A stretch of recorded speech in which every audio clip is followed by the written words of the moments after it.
नमस्ते दोस्तों, स्वागत है आप सभी का मेरे चैनल में। आज आपको मैं बताने जा रही हूँ गांधारी ने श्री कृष्ण को श्राप दिया की कहानी के बारे में। दोस्तों, आप सभी को ये मेरा वीडियो कैसे लगा मुझे कमेंट्स में ज़रूर बताइए और साथ ही साथ मेरे चैनल को लाइक और सब्सक्राइब करना ना भूलें।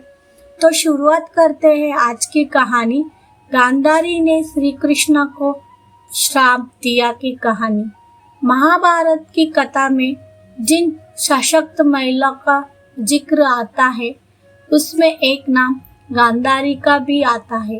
गांधारी राजा धृतराष्ट्र की पत्नी और दुर्योधन की माँ थी।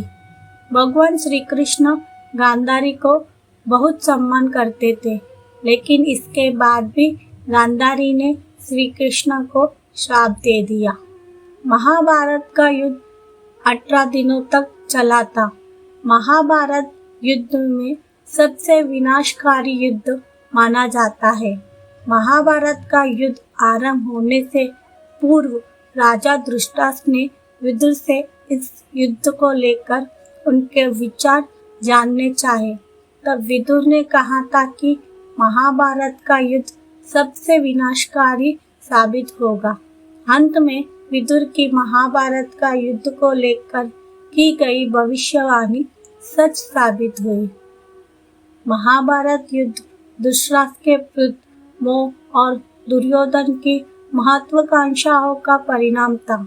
दुर्योधन अधर्म का साथ था, जबकि कुंती पुत्र युधिष्ठिर धर्म के साथ थे।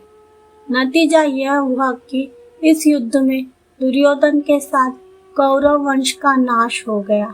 महाभारत के युद्ध में राजा धृतराष्ट्र और गांधारी के 100 पुत्र कुरुक्षेत्र में लड़ते लड़ते मारा गए। महाभारत का विनाशकारी युद्ध जब समाप्त हुआ तो गांधारी के सभी 100 पुत्र का शव महल के परिसर में लाया गया।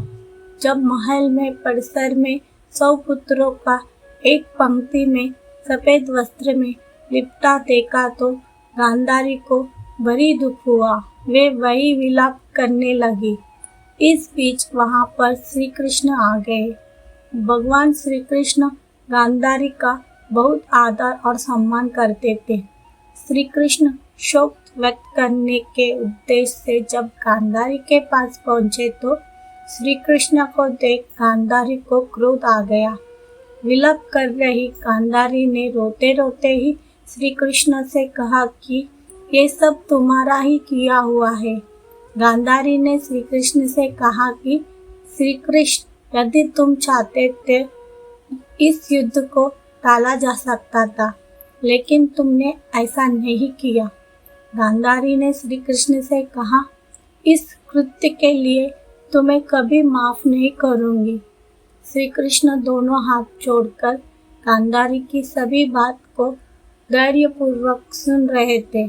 क्रोधित गांधारी ने भगवान श्री कृष्ण को श्राप दिया कि श्री कृष्ण, जिस तरह से मेरा वंश का नाश हुआ है उसी प्रकार से तुम्हारा वंश भी आपस में लड़ते हुए नष्ट हो जाएंगे। श्री कृष्ण शांत रहे और बोले, तुम मुझे अपने पुत्रों की मृत्यु का दोष मत समझो। क्या तुम नहीं जानते थे कि तुम्हारा पुत्रों ने पांडवों के साथ घोर अन्याय किया था? क्या तुम्हें बड़ी सभा में द्रौपदी को निर्वस्त्र किया जाने का अनर्थ का पता नहीं था?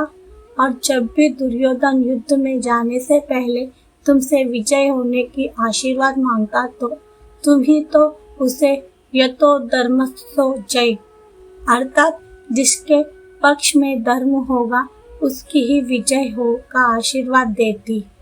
अब तुम पांडव का विजय होने पर व्याकुल क्यों हो रही हो? ए माता, कर्म का फल तो पहले से ही निश्चित है। सृष्टि में ऐसा कोई नहीं है जो कर्म के फल का भोग ना करे। देवता, गंधर्व, किन्नर, नाग जैसे देव योनि वाले आत्माओं को भी कर्म का फल भोगना ही पड़ता है। आपके पुत्र अन्याय और अधर्म के मार्ग पर चल रहे थे। अंत में उनके लिए तो यह परिणाम पूर्व निश्चय था। गांधारी चुप रही।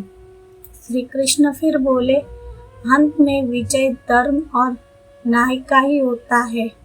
इस विजय ने सिद्ध कर दिया है कि किसी के साथ अन्याय अथवा धर्म के विरुद्ध आचरण का परिणाम संपूर्ण विनाश के रूप में सामने आता है।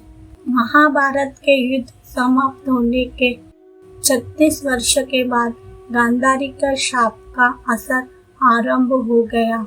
अभिशाप के कारण द्वारका में अपशगुन शुरू हो गए। एक दिन द्वारका में कुछ ऋषि मुनि आए जिनका यदुवंशी बालकों ने अपमान कर दिया। इसके बाद श्राप का प्रभाव और तेजी से बढ़ने लगा। एक दिन सभी ने एक ऐसा पेय पदार्थ पी लिया जिससे वह आपस में एक दूसरे को मारने लगे। इस घटना में भगवान श्री कृष्ण और कुछ अन्य लोग ही जीवित बच सके। एक अन्य कथा के अनुसार एक गृह युद्ध में सभी यादव प्रमुख की मृत्यु हो गई। इसके बाद भगवान श्री कृष्ण ने द्वारका छोड़ दी। भगवान श्री कृष्ण समझ गए कि श्राप को पूरा करने का समय आ गया है और एक शिकारी का तीर लगने के बाद श्री कृष्ण ने अपना देह त्याग दिया। इसके बाद द्वारका भी सागर में डूब गई। दोस्तों, हम फिर मिलेंगे एक नई कहानी के साथ। आज का ये वीडियो आप सभी को कैसा लगा मुझे कमेंट्स में ज़रूर बताइए और साथ ही साथ मेरे चैनल को लाइक और सब्सक्राइब करना ना भूलें। Thank you friends.